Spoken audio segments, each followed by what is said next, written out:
ኢየሱስ ያድናል። ከዘላለም ሞት ያድናል። ከዘላለም ክስረት ያድናል፣ ያስመልጣል። አንዱ ብቸኛው መንገድ ሆኖ አለ። ማንም ማምለጥን ቢወድ በኢየሱስ ይምጣ። ማንም ማረፍን ቢወድ ወደ ኢየሱስ ይምጣ። ኢየሱስ መድኃኒታችን ነው። ለተቸገርንበት ነገር መድኃኒት ሆኖልናል። ኢየሱስ ይበጃል። እንዳለን የሚወደን፣ እንዳለን የሚቀበለን፣ ሳናሟላ የሚወስደን፣ ደና ሊያረገን የሚወስደን፣ ደና የሆንበትን ኢየሱስን አሁንም ደግመን እንጋብዛቸዋለን።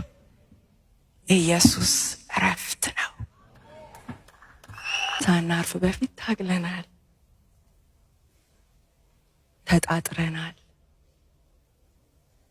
በማመን ብቻ ወደ ሆነው፣ በጸጋው በቸርነቱ በምህረቱ ብቻ ወደ ሆነው፣ በሱ ወደ ሆነው እረፍት ሳንመጣ በፊት ብዙ ተቸግረናል። አቅልሎት በቃ እንዲያው ወዶናል።